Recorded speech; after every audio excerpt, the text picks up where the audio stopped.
अहोई अष्टमी के दिन माताएं अपने पुत्रों की भलाई के लिए सुबह से लेकर सांझ तक उपवास करती है। सांझ होने के दौरान आकाश में तारों को देखने के बाद व्रत खोला जाता है। कुछ महिलाएं चंद्रमा के दर्शन करने के बाद व्रत को खोलती है, लेकिन इसका अनुसरण करना कठिन होता है, क्योंकि अहोई अष्टमी के दिन रात में चंद्रोदय देर से होता है। अहोई अष्टमी व्रत का दिन करवा चौथ के 4 दिन बाद और दिवाली पूजा से 8 दिन पहले पड़ता है।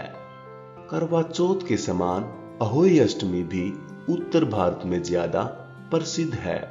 अहोई अष्टमी का दिन अहोई आठे के नाम से भी जाना जाता है, क्योंकि यह व्रत अष्टमी तिथि, जो कि माह का 8वां दिन होता है, के दौरान किया जाता है। करवा चौथ के समान अहोई अष्टमी का दिन भी कठोर उपवास का दिन होता है और बहुत सी महिलाएं पूरा दिन जल तक ग्रहण नहीं करती।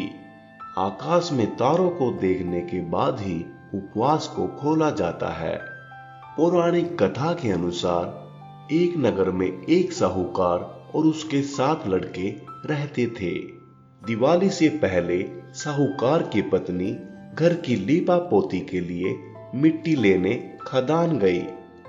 जैसे ही वो खदान में कुदाल से मिट्टी खोदने लगी, उस जगह एक सेह की मान थी, जो कि कुदाल से मिट्टी खोदते समय सेह के बच्चे को लग गई और सेह का बच्चा मर गया। बच्चे को मरता देख साहूकार की पत्नी को बहुत दुख हुआ और वह पश्चाताप करती हुई घर लौट आई।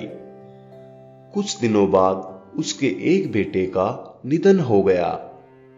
फिर अचानक ही उसका दूसरा बेटा भी मर गया और साल भर में उसके धीरे धीरे करके 7 बेटे मर गए। अपने बेटों के जाने के बाद दुख में डूबी महिला ने अपने आस पड़ोस की महिलाओं को बताया कि उसने कभी भी जानबूझकर कोई पाप नहीं किया, लेकिन एक बार खदान में मिट्टी खोदते समय अनजाने में उससे एक सेह के बच्चे की हत्या हो गई थी। उसके बाद से ही मेरे 7 पुत्रों की मृत्यु हो गई।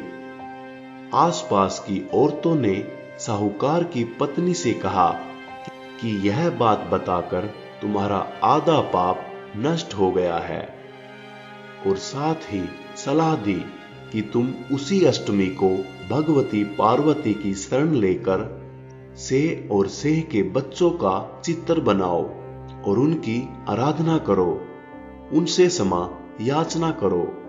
भगवान की कृपा से तुम्हारे सभी पाप नष्ट हो जाएंगे। साहूकार की पत्नी ने ऐसा ही किया। कार्तिक मास की कृष्ण पक्ष की अष्टमी को उपवास और पूजा अर्चना की। इसके बाद वो हर साल नियमित रूप से ये व्रत रखने लगी, जिसके बाद से उसे 7 पुत्रों की प्राप्ति हुई।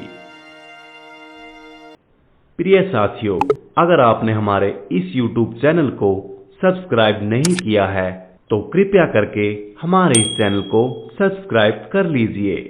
वीडियो को लाइक और शेयर कीजिए और कमेंट बॉक्स में अपना सुझाव देना ना भूलें।